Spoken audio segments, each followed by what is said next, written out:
జగ్గంపేట నియోజకవర్గం ప్రజల ఆశీర్వాదంతో తాను ఇండిపెండెంట్ అభ్యర్థిగా అత్యధిక మెజార్టీతో గెలవడం ఖాయమని జగ్గంపేట నియోజకవర్గ ఇండిపెండెంట్ ఎమ్మెల్యే అభ్యర్థి పాటంశెట్టి సూర్యచంద్ర ధీమా వ్యక్తం చేశారు.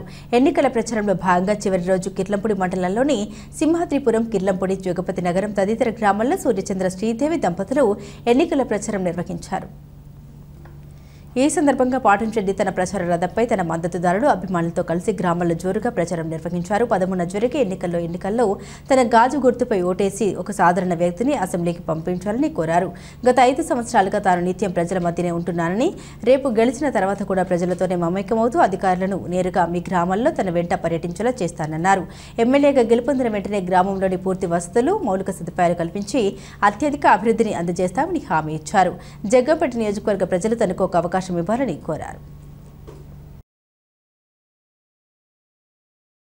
రాష్ట్ర వ్యాప్తంగా జరిగే ఎన్నికల్లో ఎల్లుండి జరిగే పోలింగ్లో జగ్గంపేట నియోజకవర్గం నుంచి ఇండిపెండెంట్ ఎమ్మెల్యేగా పోటీ చేస్తున్నాను.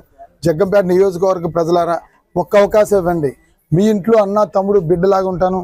మన అక్క చెల్లెమ్మలు ధరించే చేతి గాజులు మన గుర్తు. ఒక్క అవకాశం ఇవ్వండి. జగ్గంపేట నియోజకవర్గంలో ఇప్పటి వరకు కుటుంబ పాలన జరిగింది. కుటుంబ పాలన అంటే ఒకరు గెలిస్తే మరొకరు ఓడిపోవడం, మరొకరు గెలిస్తే మరొకరు ఓడిపోవడం, ఆ 2 కుటుంబాల్లోనే ఉన్నాయి. ఆ 2 కుటుంబాలు కూడా ఎన్నో పార్టీలు మారి గత ఇంచుమించు 40-50 సంవత్సరాల నుంచి కూడా కుటుంబ పాలన జరుగుతూ ఉంది. ఒక సామాన్యుడినైనా నేను జగ్గంపేట నియోజకవర్గంలో ప్రతి సమస్య పరిష్కరించాలని గత 5 సంవత్సరాల నుంచి ఇంటికి దూరంగా ప్రజలకు దగ్గరగా ఉంటూ ప్రజా సమస్యల పరిష్కారానికి ప్రయత్నం చేస్తూ ఉన్నాం. ఇంచుమించు ఈ రోజుతో ప్రచారం ముగుస్తూ ఉంది. ప్రజలందరికీ కూడా విజ్ఞప్తి చేస్తా ఉన్నాను, మీకు ఇచ్చే బ్యాలెట్లో పోటీ చేసే నాయకులందరినీ కూడా ఒకసారి మీరు గమనించండి. ఎవరికి ఓటేస్తే మనకు అండగా ఉంటారు, ఎవరికి ఓటేస్తే మనకు తోడుగా ఉంటారు, ఎవరికి ఓటేస్తే అవినీతి లేకుండా చేస్తారు, ఎవరికి ఓటేస్తే మరి గ్రామంలో నిజమైన ప్రజా పరిపాలన జరుగుద్ది అనేది ఒకసారి ప్రతి ఒక్కరు కూడా ఆలోచించి మీరు ఓటు వేయాలని కోరుకుంటూ మరి ఈరోజు విపరీతంగా మద్యం, డబ్బు పంచుతూ ఉన్నారు.